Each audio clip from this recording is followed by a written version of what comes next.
Iran says there is no intention of negotiating with the US for now, saying the country will keep defending itself. But the White House continues to insist that negotiations are still ongoing.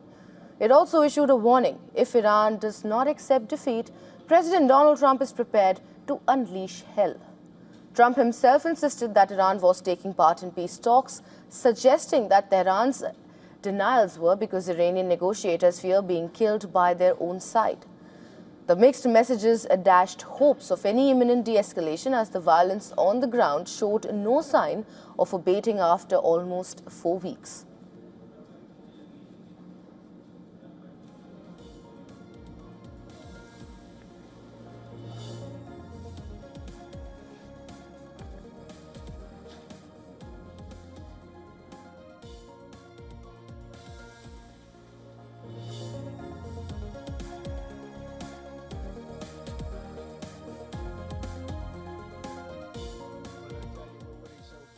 Nobody's ever seen anything like we're doing in the Middle East with Iran. And they are negotiating, by the way, and they want to make a deal so badly, but they're afraid to say it because they figure they'll be killed by their own people. They're also afraid they'll be killed by us. Earlier, Iran state media, citing unidentified officials, had reported that Tehran had responded negatively to a US plan to end the war. But Foreign Minister Abbas Araghchi later indicated that Iran is still reviewing the proposal, but insisted that Tehran would end the war on its own terms. We want the war to end, but on our terms, in a way that ensures it will not be repeated and that our enemies learn a lesson, so they will not even contemplate attacking Iran again. Second, the damage suffered by the people of Iran must be compensated. Araghchi said that friendly countries have conveyed messages between the US and Iran, but this does not amount to dialogue. He added that these messages have been conveyed to the country's senior authorities.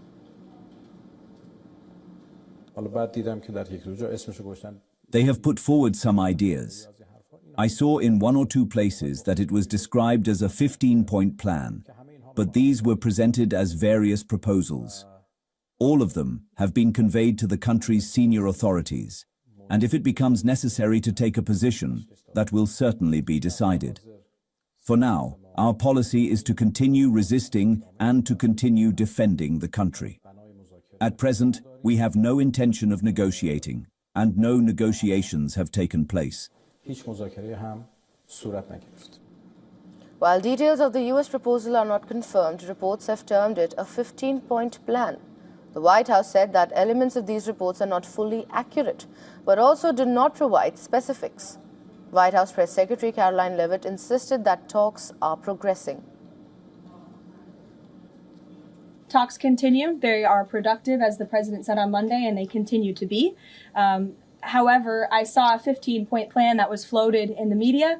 I would caution reporters in this room from reporting about speculative points or speculative plans from anonymous sources. The White House never confirmed that full plan. There are elements of truth to it, but some of the stories I read were not entirely factual. She added that President Donald Trump will hit Iran harder if Tehran fails to accept that the country has been defeated militarily. There does not need to be any more death and destruction.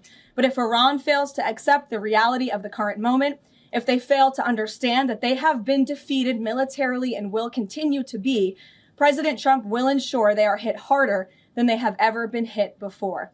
President Trump does not bluff, and he is prepared to unleash hell. Iran should not miscalculate again. Iran earlier issued 5 conditions to end the war. Will these include a robust mechanism guaranteeing that neither Israel nor the US will resume the war? Iran also wants compensation for war damages and cessation of hostilities on all regional fronts, including against its allied groups. It has also demanded international recognition and guarantees of Iran's rights to exercise its sovereignty over the Strait of Hormuz.